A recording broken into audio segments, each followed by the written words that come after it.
अथ अपराजिता स्तोत्रम। जो भी भक्त अपने सभी संकटों का निवारण चाहता है, सभी प्रकार से अपने क्लेशों को नष्ट करना चाहता है और सर्वत्र विजय चाहता है, वह नित्य प्रति इस अपराजिता स्तोत्र का पाठ अवश्य करे अथवा श्रवण करे। तो आइए हम सभी लोग अपराजिता स्तोत्र को पढ़ते हैं। अथ अपराजिता स्तोत्रम। श्री गणेशाय नमः। ओम अस्य श्री अपराजिता मंत्रस्य वेदव्यास ऋषिरनुष्टुप् छन्दः। क्लीं बीजं ॐ शक्तिः सर्वाभीष्टसिद्ध्यर्थे जपे पाठे विनियोगः। मार्कण्डेय उवाच शृणुध्वं मुनयः सर्वे सर्वकामार्थसिद्धिदाम् असिद्धसाधिनीं देवीं वैष्णवीमपराजितां। ध्यानं नीलोत्पलदलश्यामां भुजङ्गाभरणोज्ज्वलां बालेन्दुमौलिसदृशीं नयनत्रयन्वितां शङ्खचक्रधरां देवीं वरदां भयशालिनीं पीनोत्तुङ्गस्तनिषाध्वीं बद्धपद्मासनां शिवाम् अजितां चिन्तयेद्देवीं वैष्णवीमपराजितां। शुद्धस्फटिकसङ्काशां चन्द्रकोटिसुशीतलाम् अभयां वरहस्तां च श्वेतवस्त्रैरलङ्कृतां नानाभरणसंयुक्तां जयन्तामपराजितां। सन्ध्यं यः स्मरेद्देवीं ततः स्तोत्रं पठेत् सुधीः। ॐ नमो भगवते वासुदेवाय। ॐ नमोऽस्त्वनन्ताय सहस्रशीर्षाय क्षीरार्णवशायिने शेषभोगपर्यङ्काय गरुणवाहनाय अमोघाय अजाय अजिताय अपराजिताय पीतवाससे वासुदेवसङ्कर्षण प्रद्युम्नानिरुद्ध हयशीर्ष मत्स्यकूर्म वराह नृसिंह वामन राम राम वरप्रद। नमोऽस्तु ते असुरदैत्यदानव यक्ष राक्षस भूतप्रेत पिशाच किन्नरकूष्माण्ड सिद्ध योगिनिडाकिनीस्कन्दमुरोगान् ग्रहान् नक्षत्रग्रहाश्चान्यान् हन हन पच पच मथ मथ विध्वंसय विध्वंसय विद्रावय विद्रावय चूर्णय चूर्णय। शङ्खेन चक्रेण वज्रेण शूलेन गदया मुसलेन हलेन भस्मीकुरु कुरु स्वाहा। ॐ सहस्रबाहो सहस्रप्रहरणायुध जय जय विजय विजय अजित अमित अपराजित अप्रतिहत सहस्रनेत्रज्वल ज्वल प्रज्वल प्रज्वल विश्वरूप बहुरूप मधुसूदन महावराहाच्युत महापुरुष पुरुषोत्तम पद्मनाभ वैकुण्ठानिरुद्ध नारायण गोविन्द दामोदर हृषीकेश केशव सर्वासुरोत्सादन सर्वमन्त्रप्रभञ्जन सर्वदेवनमस्कृत सर्वबन्धनविमोचन सर्वशत्रुवशङ्कर सर्वाहितप्रमर्दन सर्वग्रहनिवारण सर्वरोगप्रशमन सर्वपापविनाशन जनार्दन नमोऽस्तु ते स्वाहा। य इमाम् अपराजिता परमवैष्णवी पठति सिद्धां जपति सिद्धां स्मरति सिद्धां महाविद्या पठति जपति स्मरति शृणोति धारयति कीर्तयति वा न तस्याग्निवायुर्वज्रो पलाशनिभयं वर्षणिभयं न समुद्रभयं न ग्रहभयं न चौरभयं वा भवेत्। क्वचिद्रात्र्यन्धकारस्त्रीराज कुबिसोप विषगरलवशीकरण विद्योत्सोच्चाटन बधबन्धन भयं वा न भवेत्। एतैर्मन्त्रैः सदा हतैः सिद्धैः ससिद्धपूजितैः तद्यथा। ॐ नमस्ते स्त्वनघे जिते पराजिते पठति सिद्ध्ये पठति सिद्धे जपति सिद्धे जपति सिद्धे स्मरति सिद्धे। महाविद्ये एकादशे उभे ध्रुवे अरुन्धति सावित्री भयत्री जातवेदसे मानस्तोके सरस्वती धरणी धारिणी सौदामिनी अदिति गौरी गान्धारी मातंगी कृष्णे यशोदे सत्यवादिनी ब्रह्मवादिनी काली कपाली करालनेत्रे सद्योपयाचित करिजल गलस्थल गत मन्तरिक्षंगं वामां रक्ष रक्ष सर्वभूतेभ्यः सर्वोपद्रवेभ्यः स्वाहा। यस्यां प्रणश्यते पुष्पं गर्भो वा पतते यदि म्रियन्ते बालकाः यस्याः काकबन्ध्या च या भवेत्। भूर्जपत्रे त्वां विद्यां लिखित्वा धारयेद्यदि एतैर्दोषैनं लिप्येत सुभगा पुत्रिणी भवेत्।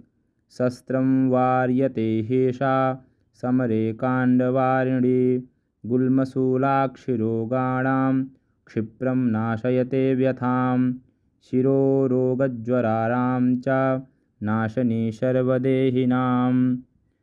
तद्यथा एकाहिक द्वयाहिक त्रयाहिक चातुर्थिकार्धमासिक द्वैमासिक त्रयामासिक चातुर्मासिक पंचमासिक षाण्मासिक वातिक पैतिक श्लैष्मिक सान्निपातिक शतज्वर विषमज्वराणां नाशिनी सर्वदेहिनां। ॐ हर हर काली शर शर गौरी धम धम विद्ये आले ताले माले गन्धे पच पच विद्ये मथ मथ विद्ये नाशय पापं हर दुःस्वप्नं विनाशय मातः रजनिसन्ध्ये दुन्दुभिनादे मानसवेगे शङ्खिनी चक्रिणी वज्रिणी शूलिनी अपमृत्युविनाशिनी विश्वेश्वरी द्राविणी द्राविणी केशवदयिते पशुपतिसहिते दुन्दुभिनादे मानसवेगे दुन्दुभि दमनी शबरी किराती मातंगी। ॐ ह्रां ह्रीं ह्रूं ह्रैं ह्रौं ह्रः। ॐ ॐ श्रां श्रीं श्रूं श्रैं स्रौं स्रः। ॐ क्ष्वौ तुरु स्वाहा। ॐ एक्ष्मां दुषन्ति प्रत्यक्ष परोक्ष वा तान् दम दम मर्दय मर्दय पातय पातय शोषय शोषय उत्सादय उत्सादय। ब्रह्माणी महेश्वरी वैष्णवी वैनायकी कौमारी नारसिंही ऐन्द्री चैन्द्री आग्नेयी चामुण्डे वारुणी वायव्ये रक्ष रक्ष प्रचण्ड विद्ये।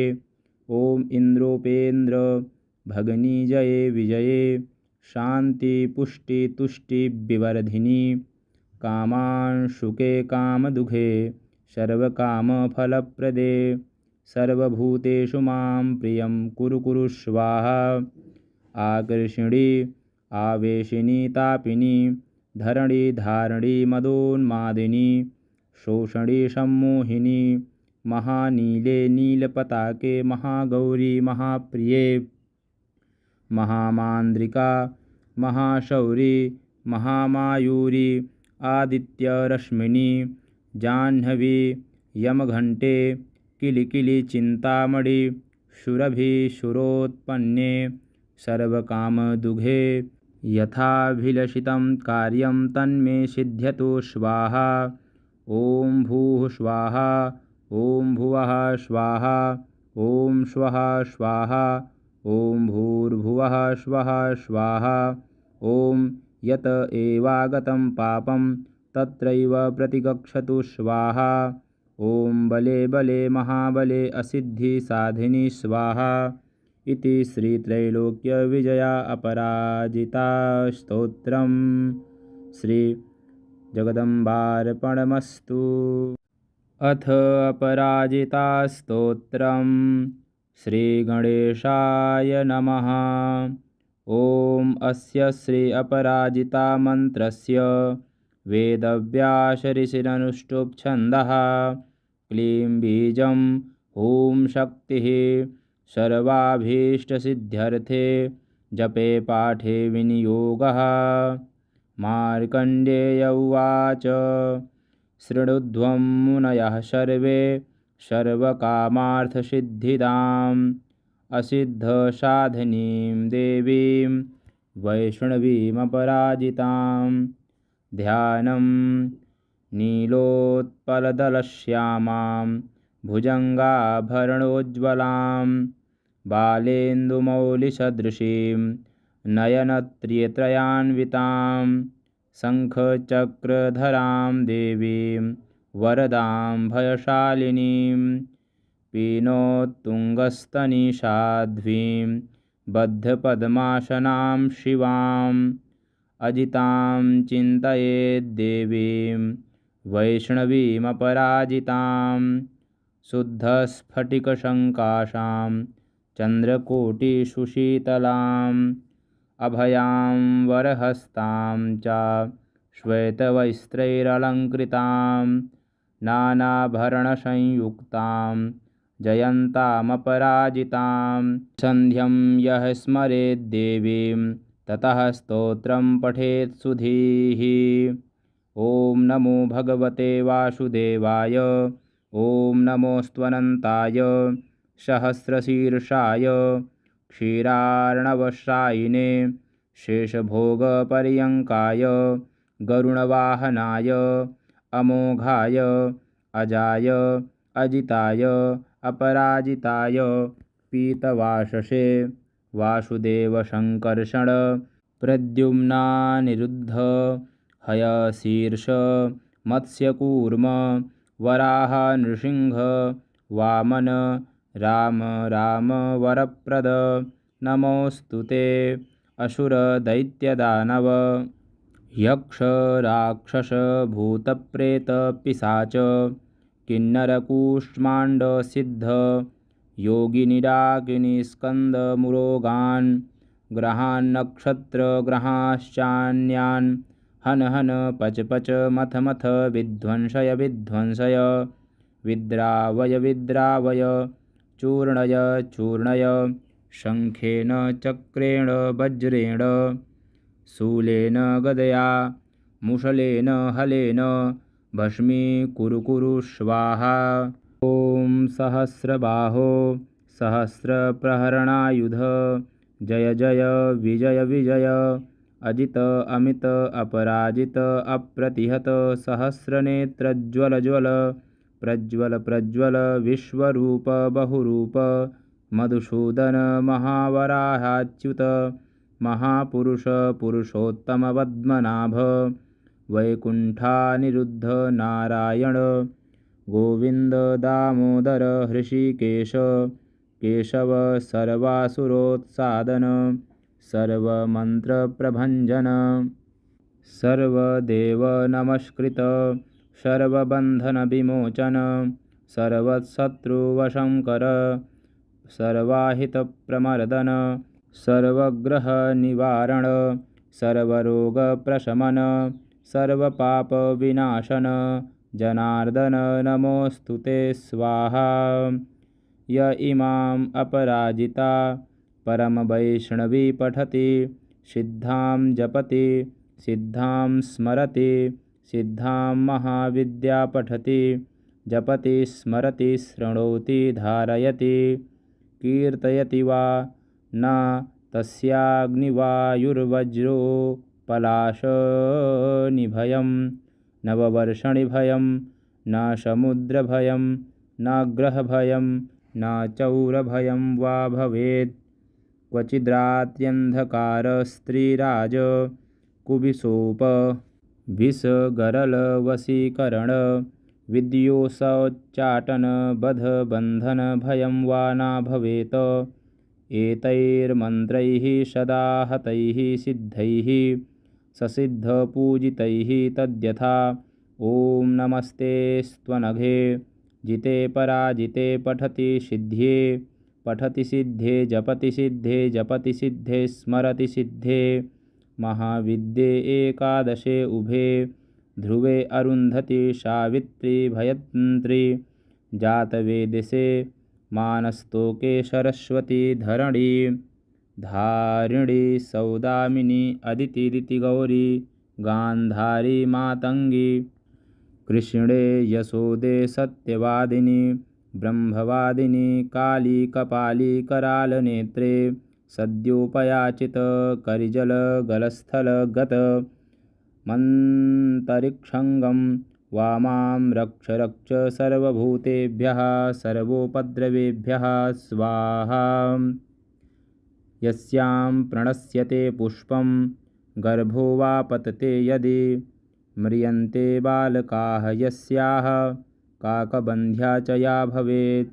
भूर्जपत्रे तुमां विद्यां लिखित्वा धारयेद्यदि एतैर्दोषैनं लिप्येत सुभगा पुत्रिणी भवेत्। शस्त्रं वार्यते ह्येषा समरे काण्डवारिणी गुल्मशूलाक्षिरोगाणां क्षिप्रं नाशयते व्यथां। शिरोरोगज्वराणां च नाशनी सर्वदेहिनां। तद्यथा एकाहिक द्वयाहिक त्रयाहिक चातुर्थिकार्धमासिक द्वैमासिक त्रयामासिक चातुर्मासिक पंचमासिक षाण्मासिक वातिक पैतिक श्लैष्मिक सान्निपातिक शतज्वर विषमज्वराणां नाशिनी सर्वदेहिनां। ॐ हर हर काली शर शर गौरी धम धम विद्ये आले ताले माले गंधे पच पच विद्ये मथ मथ विद्ये नाशय पापं हर दुःस्वप्नं विनाशय मातः रजनिसन्ध्ये दुन्दुभिनादे मानसवेगे शङ्खिनी चक्रिणी वज्रिणी शूलिनी अपमृत्युविनाशिनी विश्वेश्वरी द्राविणी द्राविणी केशवदयिते पशुपतिसहिते दुन्दुभिनादे मानसवेगे दुन्दुभि दमनी शबरी किराती मातंगी। ॐ ह्रां ह्रीं ह्रूं ह्रैं ह्रौं ह्रः। ॐ ॐ श्रां श्रीं श्रूं श्रैं स्रौं स्रः। ॐ क्ष्वौ तुरु तुरु स्वाहा। ॐ एक्ष्मां दुषन्ति प्रत्यक्ष परोक्ष वा तान् दम दम मर्दय मर्दय पातय पातय शोषय शोषय उत्सादय उत्सादय। ब्रह्माणी महेश्वरी वैष्णवी वैनायकी कौमारी नारसिंही ऐन्द्री चैन्द्री आग्नेयी चामुण्डे वारुणी वायव्ये रक्ष रक्ष प्रचण्ड विद्ये। ॐ इन्द्रोपेन्द्र भगनी जये विजये शान्ति पुष्टि तुष्टि विवर्धिनी कामांशुके कामदुघे सर्वकामफलप्रदे सर्वभूतेषु मां प्रियं कुरु कुरु स्वाहा।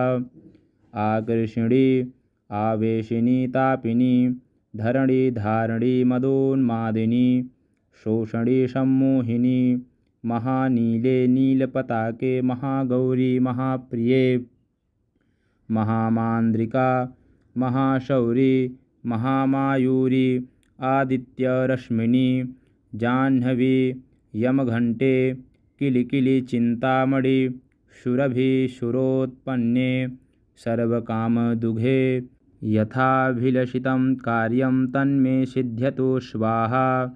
ॐ भूः स्वाहा ॐ भुवः स्वाहा ॐ स्वः स्वाहा ॐ भूर्भुवः स्वः स्वाहा। ॐ यत एवागतं पापं तत्रैव प्रतिगच्छतु स्वाहा। ॐ बले बले महाबले असिद्धि साधिनी स्वाहा। इति श्रीत्रैलोक्यविजया अपराजिता स्तोत्रम्। श्रीजगदम्बार्पणमस्तु। अथ अपराजिता स्तोत्रम्। श्रीगणेशाय नमः। ॐ अस्य श्री अपराजिता मन्त्रस्य वेदव्यासऋषिरनुष्टुप् छन्दः। क्लीं बीजं ॐ शक्तिः सर्वाभीष्टसिद्ध्यर्थे जपे पाठे विनियोगः। मार्कण्डेय उवाच शृणुध्वं मुनयः सर्वे सर्वकामार्थसिद्धिदाम् असिद्धसाधिनीं देवीं वैष्णवीमपराजितां। ध्यानं नीलोत्पलदलश्यामां भुजङ्गाभरणोज्ज्वलां बालेन्दुमौलिसदृशीं नयनत्रयत्रान्वितां शङ्खचक्रधरां देवीं वरदां भयशालिनीं पीनोत्तुङ्गस्तनिषाध्वीं बद्धपद्मासनां शिवाम् अजितां चिन्तयेद्देवीं वैष्णवीमपराजितां। शुद्धस्फटिकसङ्काशां चन्द्रकोटिसुशीतलाम् अभयां वरहस्तां च श्वेतवस्त्रैरलङ्कृतां नानाभरणसंयुक्तां जयन्तामपराजितां। सन्ध्यं यः स्मरेद्देवीं ततः स्तोत्रं पठेत् सुधीः। ॐ नमो भगवते वासुदेवाय। ॐ नमोऽस्त्वनन्ताय सहस्रशीर्षाय क्षीरार्णवशायिने शेषभोगपर्यङ्काय गरुणवाहनाय अमोघाय अजाय अजिताय अपराजिताय पीतवाससे वासुदेवसङ्कर्षण प्रद्युम्नानिरुद्ध हयशीर्ष मत्स्यकूर्म वराह नृसिंह वामन राम राम वरप्रद नमोऽस्तु ते।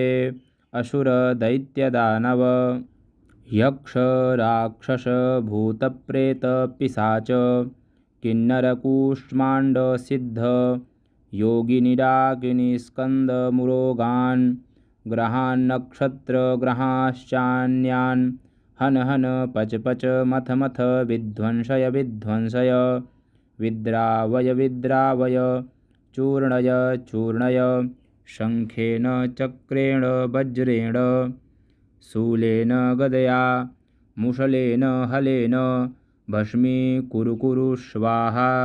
ॐ सहस्रबाहो सहस्रप्रहरणायुध जय जय विजय विजय अजित अमित अपराजित अप्रतिहत सहस्रनेत्रज्वल ज्वल प्रज्वल प्रज्वल विश्वरूप बहुरूप मधुसूदन महावराहाच्युत महापुरुष पुरुषोत्तम पद्मनाभ वैकुण्ठानिरुद्ध नारायण गोविन्द दामोदर हृषीकेश केशव सर्वासुरोत्सादन सर्वमन्त्रप्रभञ्जन सर्वदेवनमस्कृत सर्वबन्धनविमोचन सर्वशत्रुवशङ्कर सर्वाहितप्रमर्दन सर्वग्रहनिवारण सर्वरोगप्रशमन सर्वपापविनाशन जनार्दन नमोऽस्तु ते स्वाहा। य इमाम् अपराजिता परमवैष्णवी पठति सिद्धां जपति सिद्धां स्मरति सिद्धां महाविद्या पठति जपति स्मरति शृणोति धारयति कीर्तयति वा न तस्याग्निवायुर्वज्रोपलाशनिभयं नववर्षणिभयं न समुद्रभयं न ग्रहभयं न चौरभयं वा भवेत्। क्वचिद्रात्यन्धकारस्त्रीराज कुबिशोप विषगरलवशीकरण विद्योषोच्चाटन बध बन्धन भयं वा न भवेत्। एतैर्मन्त्रैः सदा हतैः सिद्धैः ससिद्धपूजितैः तद्यथा।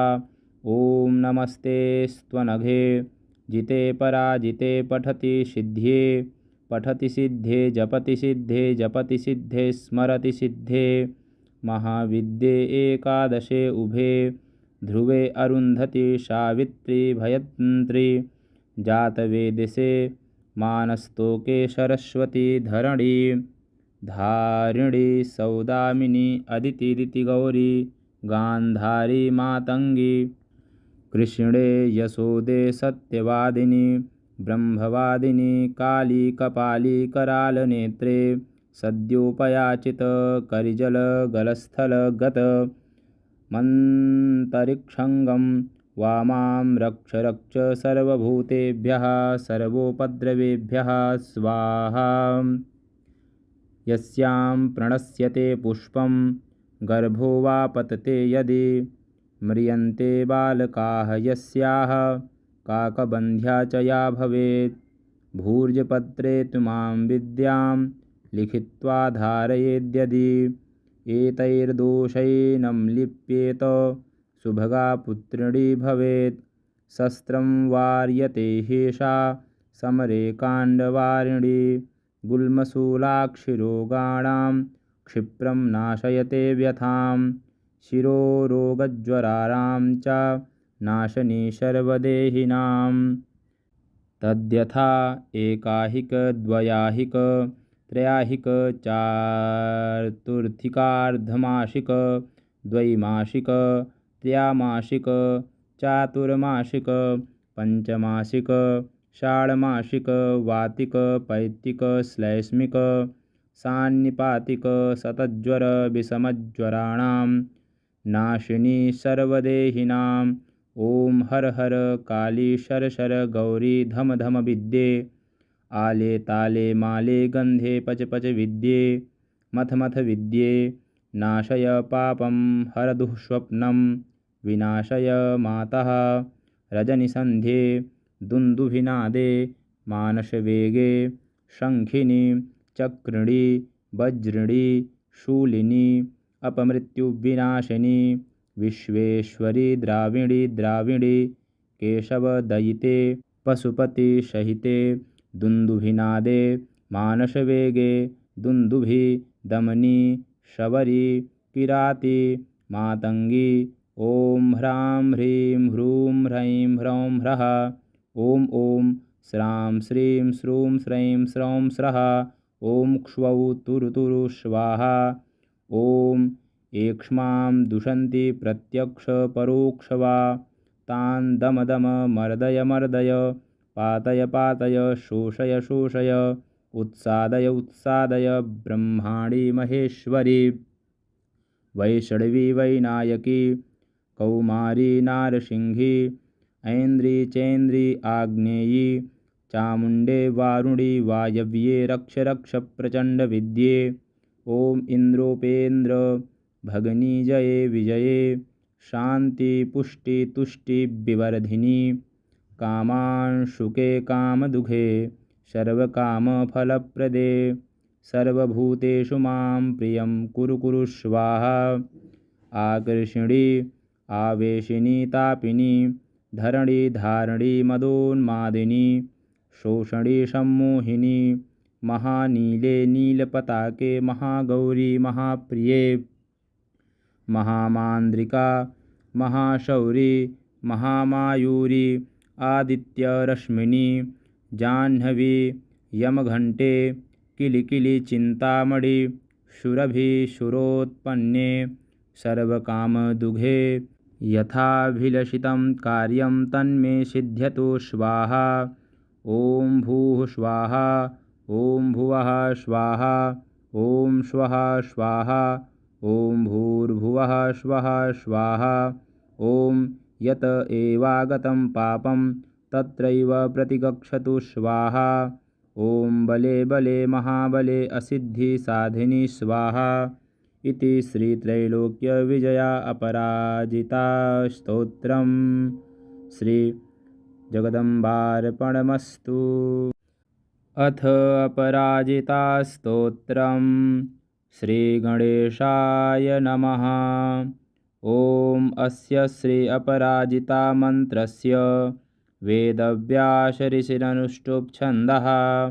क्लीं बीजं ॐ शक्तिः सर्वाभीष्टसिद्ध्यर्थे जपे पाठे विनियोगः। मार्कण्डेय उवाच शृणुध्वं मुनयः सर्वे सर्वकामार्थसिद्धिदाम् असिद्धसाधिनीं देवीं वैष्णवीमपराजितां। ध्यानं नीलोत्पलदलश्यामां भुजङ्गाभरणोज्ज्वलां बालेन्दुमौलिसदृशीं नयनत्रयन्वितां शङ्खचक्रधरां देवीं वरदां भयशालिनीं पीनोत्तुङ्गस्तनिषाध्वीं बद्धपद्मासनां शिवाम् अजितां चिन्तयेद्देवीं वैष्णवीमपराजितां। शुद्धस्फटिकसङ्काशां चन्द्रकोटिसुशीतलाम् अभयां वरहस्तां च श्वेतवस्त्रैरलङ्कृतां नानाभरणसंयुक्तां जयन्तामपराजितां। सन्ध्यं यः स्मरेद्देवीं ततः स्तोत्रं पठेत् सुधीः। ॐ नमो भगवते वासुदेवाय। ॐ नमोऽस्त्वनन्ताय सहस्रशीर्षाय क्षीरार्णवशायिने शेषभोगपर्यङ्काय गरुणवाहनाय अमोघाय अजाय अजिताय अपराजिताय पीतवाससे वासुदेवसङ्कर्षण प्रद्युम्नानिरुद्ध हयशीर्ष मत्स्यकूर्म वराह नृसिंह वामन राम राम वरप्रद नमोऽस्तु ते। असुर दैत्यदानव यक्ष राक्षस भूतप्रेत पिशाच किन्नरकूष्माण्ड सिद्ध योगिनिडाकिनीस्कन्दमुरोगान् ग्रहान्नक्षत्रग्रहाश्चान्यान् हन हन पच पच मथ मथ विध्वंसय विध्वंसय विद्रावय विद्रावय चूर्णय चूर्णय शङ्खेन चक्रेण वज्रेण शूलेन गदया मुसलेन हलेन भस्मीकुरु कुरु स्वाहा।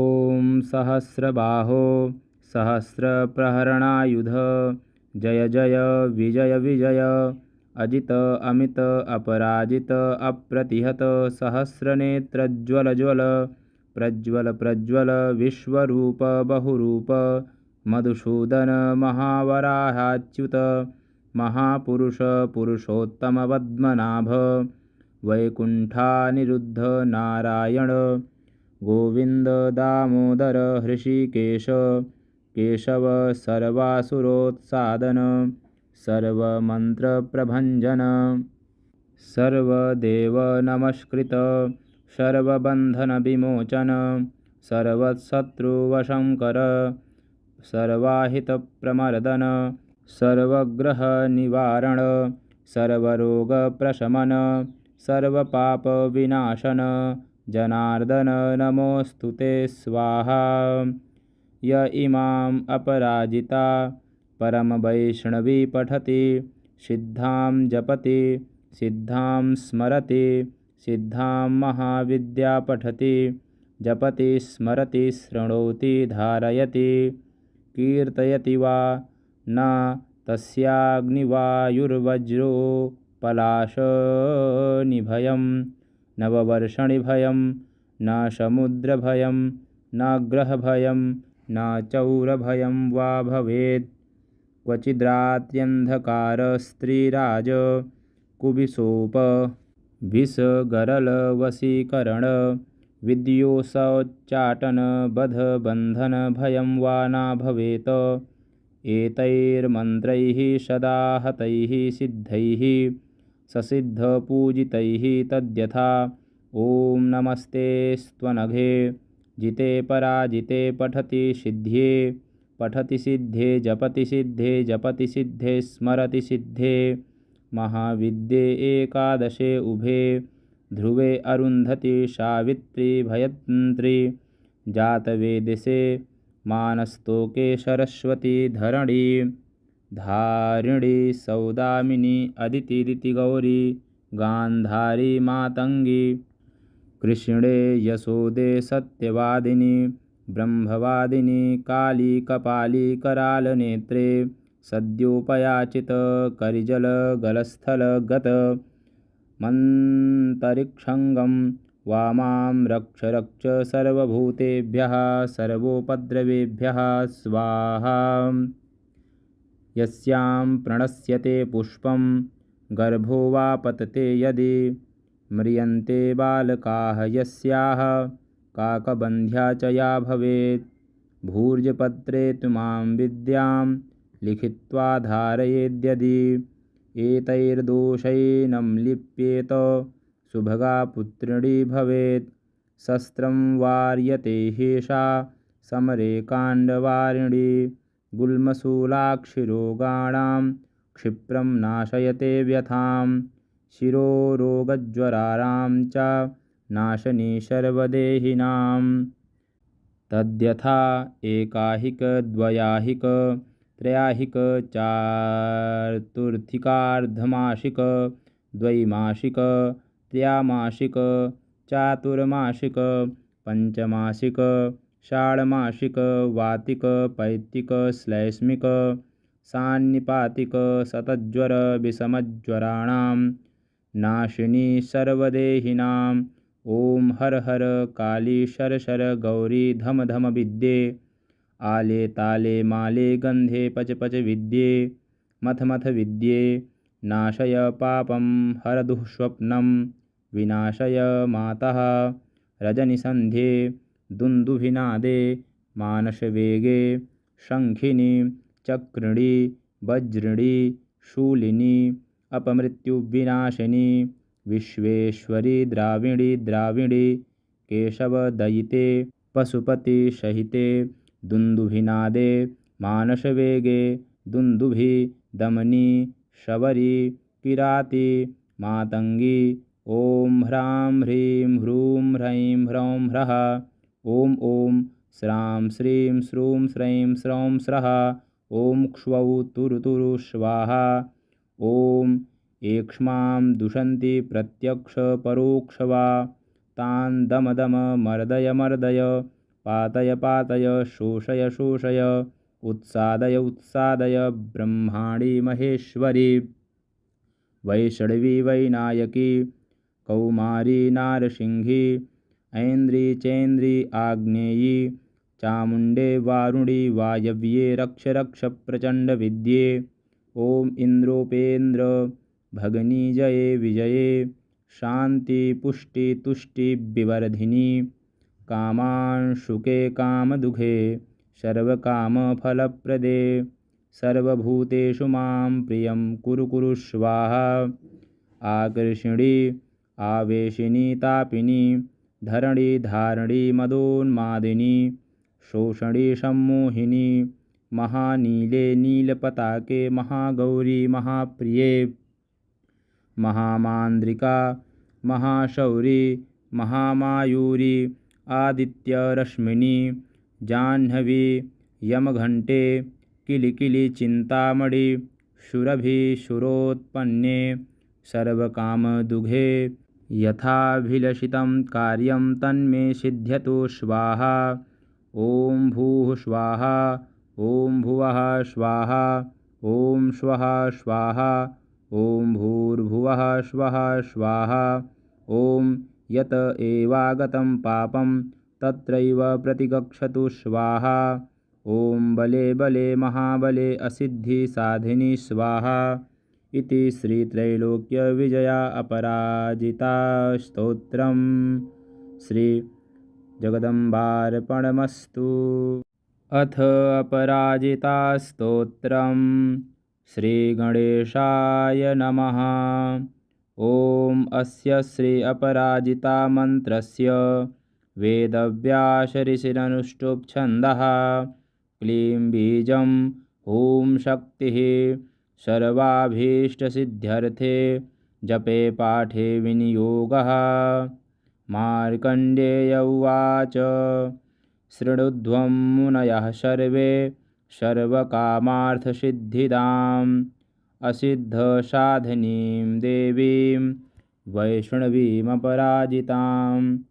ध्यानं नीलोत्पलदलश्यामां भुजङ्गाभरणोज्ज्वलां बालेन्दुमौलिसदृशीं नयनत्रयत्रान्वितां शङ्खचक्रधरां देवीं वरदां भयशालिनीं पीनोत्तुङ्गस्तनिषाध्वीं बद्धपद्मासनां शिवाम् अजितां चिन्तयेद्देवीं वैष्णवीमपराजितां। शुद्धस्फटिकसङ्काशां चन्द्रकोटिसुशीतलाम् अभयां वरहस्तां च श्वेतवस्त्रैरलङ्कृतां नानाभरणसंयुक्तां जयन्तामपराजितां। सन्ध्यं यः स्मरेद्देवीं ततः स्तोत्रं पठेत् सुधीः।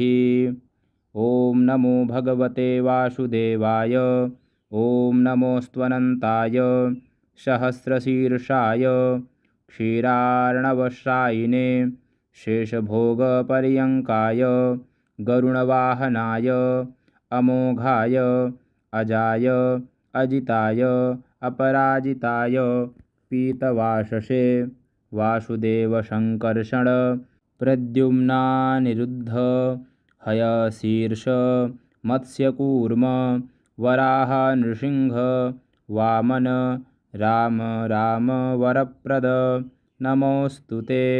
असुरदैत्यदानव यक्ष राक्षस भूतप्रेतपिशाच किन्नरकूष्माण्ड सिद्ध योगिनिडाकिनीस्कन्दमुरोगान् ग्रहान्नक्षत्रग्रहाश्चान्यान् हन हन पच पच मथ मथ विध्वंसय विध्वंसय विद्रावय विद्रावय चूर्णय चूर्णय शङ्खेन चक्रेण वज्रेण शूलेन गदया मुसलेन हलेन भस्मीकुरु कुरु स्वाहा।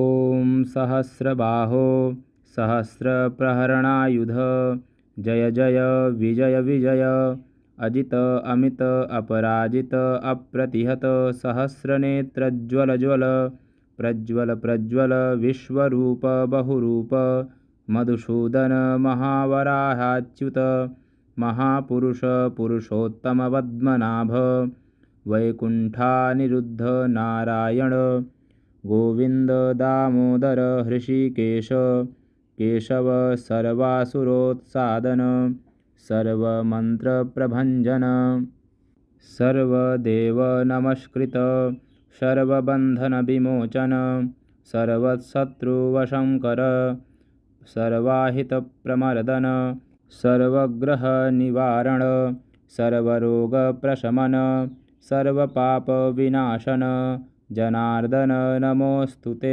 स्वाहा।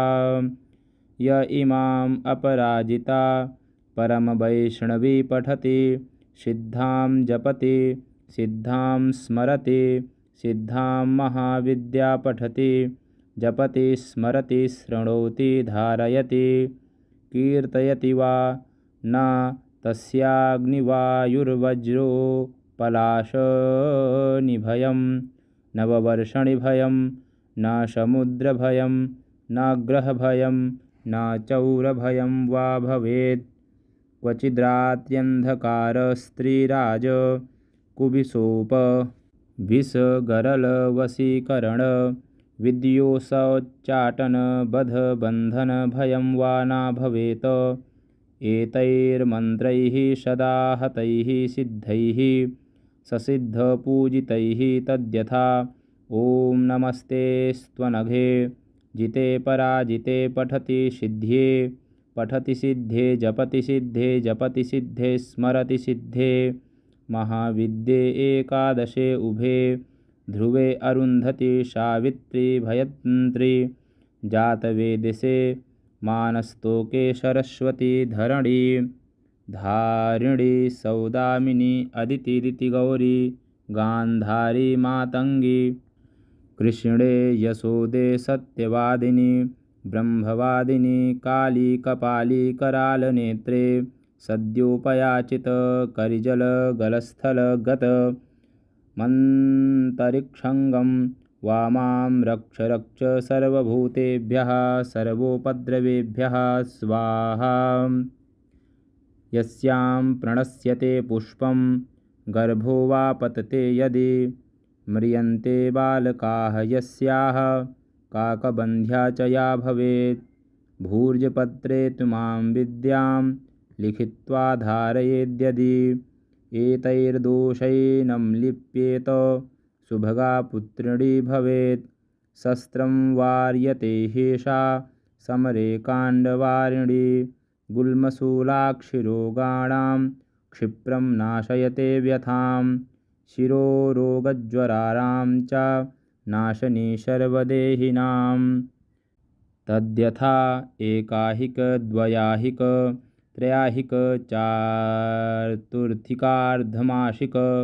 द्वैमासिक त्रयामासिक चातुर्मासिक पंचमासिक षाण्मासिक वातिक पैतिक श्लैष्मिक सान्निपातिक शतज्वर विषमज्वराणां नाशिनी सर्वदेहिनां ओम हर हर काली शर शर गौरी धम धम विद्ये आले ताले माले गंधे पच पच विद्ये मथ मथ विद्ये नाशय पापं हर दुःस्वप्नं विनाशय मातः रजनिसन्ध्ये दुन्दुभिनादे मानसवेगे शङ्खिनी चक्रिणी वज्रिणी शूलिनी अपमृत्युविनाशिनी विश्वेश्वरी द्राविणी द्राविणी केशवदयिते पशुपतिसहिते दुन्दुभिनादे मानसवेगे दुन्दुभि दमनी शबरी किराती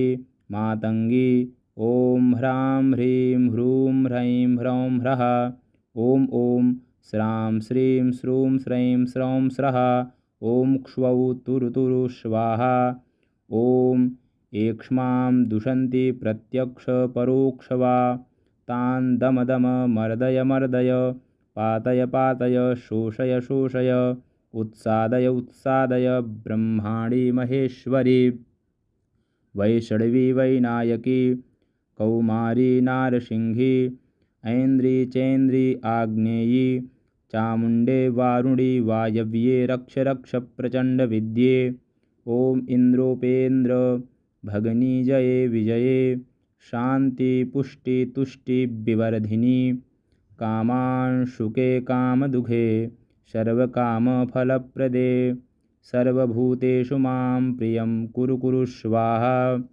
आकर्षिणी आवेशिनी तापिनी धरणी धारणी मदोन्मादिनी शोषणी सम्मोहिनी महानीले नीलपताके महागौरी महाप्रिये महामान्द्रिका महाशौरी महामायूरी आदित्यरश्मिनी जाह्नवी यमघण्टे किलिकिली चिन्तामणि शुरभि शुरोत्पन्ने सर्वकामदुघे यथाभिलषितं कार्यं तन्मे सिद्ध्यतु स्वाहा ओम भूः स्वाहा ओम भुवः स्वाहा ओम स्वः स्वाहा ओम भूर्भुवः स्वः स्वाहा ओम यत एवागतं पापं तत्रैव प्रतिगच्छतु स्वाहा ओम बले बले महाबले असिद्धि साधिनी स्वाहा इति श्रीत्रैलोक्य विजया